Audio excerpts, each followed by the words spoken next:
د غزني ښار په مرکز کې د شاوخوا 309 میلیونه افغانیو په پانګونې سره تر ځمکې لاندې یو لوی سوداګریز بازار د جوړولو چارې پیل شوې. هغه پروژه چې چارواکي د ښار د اقتصادي ودې، ښاري نظم او کاري فرصتونو لپاره مهم ګام بولي.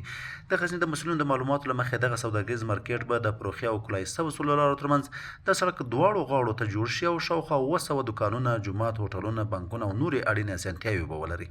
داسې نه اوس په جمهوریت کې دا قدرمن خلک نه ول چې دوی سرمایه ګزاري نه کوله، په هغه ټیم کې هم دا خلک ول. خو د دغو خلکو سرمایه ګزاري تر سرمایه ګزاري ځایه پورې محترمینو نه رسېدله. یو سرمایه ګزار به زړه غوښتل چې زه راځم په خپل وطن کې په یوه پروژه د مثال په ډول 300 میلیونه روپۍ لګوم، په 300 میلیونه کې به 100 میلیونه د واکمنو جوب ته تللی که نه،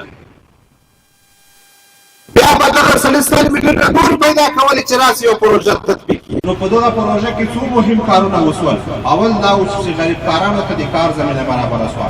دویم دا و چې د ما هغه سرمایه ګزار چې د هغه پیسې په لندن او په خارج کې پرتې ولې هغه راغلی نن الحمدلله په خپل وطن کې لګېږي او د دوی لپاره هم ډېره د ګټې خبره ده. نن د فخر خبره ده، نن د خوشحالۍ خبره ده، نن الحمدلله د شکر مقام ده چې په غزني ولایت کې موږ د یوې لویې پروژې د افتتاح شهیدان یو. او مخکې هم دا خبره وشوه د پروژې هغه تشریحات بیان شولو، بیا ضرورت نشته ده.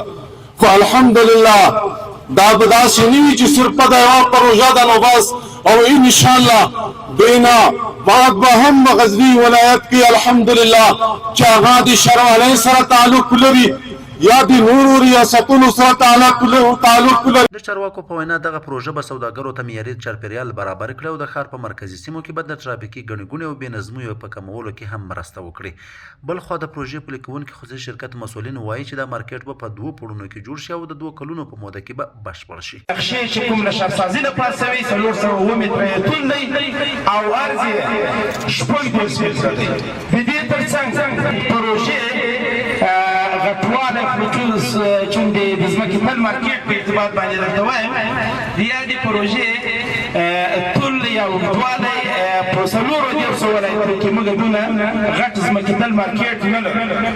د یاد مارکیټ داخلي دوکانونه به ماسې والا خدماتي ساحو څخه 200 به دی او 200 به دوکانونه وي او داخلي مساجد به ولري او داخلي خپل هغه د ضرورت یا تشنابونه هم داخلي تشنابونه په نظر کې نیول شوي دي، پیردارخانې دي او د دې ترڅنګ کاوخانه او د رستوران برخه او له ټولو نه مهمه دا ده چې د اطفایې برخه هم. د غزني اوسیدونکي دا پروژه د ښار لپاره مهمه بولي. وایي که په سمه توګه بشپړ شي هم به د ترافیکو ستونزې راکمې شي او هم به سوداګرو ته منظم ځایونه برابر شي. د غزني ښار الحمدلله دا داسې یو ښار ده چې انشاءالله نوم یې په جهاني سطحه ده، خو لیکن کار نه ده ورته سوی چې حقیقت فعل الحمدلله دغه کار چې زیرزمیني دوکانونه 500 جوړېږي، لارم پراخېږي، د خلکو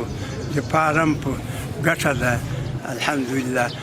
نورم باید کار ورته وشي. ما از این خوش هستیم که یک پروژه زیرزمینی در غزنی افتتاح میشه و انشاءالله امیدوار هستیم که برای طبقه تجار و کسب کار ما زمینه کار مساعد میشه و ما شخصا از صاحب شرکتی که فعلا کار را دست گرفتن این تقاضا داریم که خیلی عاجل امیر به می اندازه که قرارداد کرده خبر هستیم که در 1.5 سال این گفته که من به پای اکمال میرسانم، باید در 15 ماه برسانم.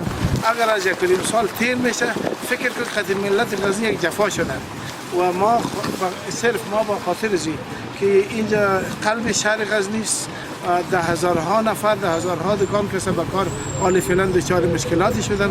دوی وایي موږ د داسې پروژو هرکلی کوو دا به د ښار ښکلا زیاته کړي، سوداګرۍ ته به وده ورکړي او خلکو ته به کاري فرصتونه پیدا کړي. ترڅنګ یې ځینې نور اوسیدونکي باور لري چې تر ځمکې لاندې سوداګریز مارکیټونه د ښار پراختیا او اقتصادي فعالیتونو د پراخېدو لپاره اغېزمن پروژه ګڼل کېږي. دوی وایي د ښاري پراختیا لپاره د حکومت نور ګامونه هم پورته کړي. کې خو موږ ډېر خوشحاله یو په دغه کار باندې چې د غزني پیشرفت وشي او په غزني کې تر اوسه کار نه ده شوی. داسې خاص دغه ډېره د خوشحالي خبره ده چې دا مخته راغلی او دا کار کېږي. او موږ له محترمو مقاماتو څخه دا تقاضا لرو چې په غزني کې څه کوشش وکړي چې څه پراختیا جوړ شي او څه سهولت جوړ شي چې کار وشي پکې چې خلک ته اسانتیا برابر شي. او غزني خو یو مرکزي ښار ده، تجارتي ښار ده، پر ازدحامه ده. کوشش کوي دا سړکونه جوړ شي، کارخانې جوړې شي، نورې ورغله صفخانې جوړ شي. دربار او دغه دپاره دا به د غزني دپاره ډېر هغوی او یقینا بازار ته ښکلا تجاران ورکولی شي، بازار ته نورک تجاران ورکولی شي، بازار ته د شي واردېدل تجاران کولی شي. د تجارانو غوښتنه دا ده چې په داسې برخه کې کار وکړي، خپل کار ته ښکلا ورکړي، خپل کار پراخ کړي، خپل کار کې باسازي وکړي، خپل کار ښکلی کړي، خپل کار کې کار وکړي، خدمت وکړي. یو طرف ته به دوی ته هم ګټه راځي، بل طرف ته به کار ښکلی وي، ښایسته به وي. که څوک ورته راځي له سارا که راځي، سیلانیان ورته راځي له داخله که راځي، نو دا هغه برخه ده چې تجاران یقیني په دې برخه کې باید مسؤلیت ادا کړي. هغه داخل کې دي، هغه خارج کې دي، تجاران په دې برخه کې یقیني باید کار وکړي. د یادونې ده چې تر دې وړاندې هم په کابل او بلخ ولایتونو کې ورته معیاري تر ځمکې لاندې سوداګریز مارکیټونه جوړ شوي چې د سوداګرۍ د پراختیا او ښاري نظم په ښه کېدو کې یې مثبتې پایلې لرلې دي. پژواک خبری آژانس د پیښو ریښتینې هنداره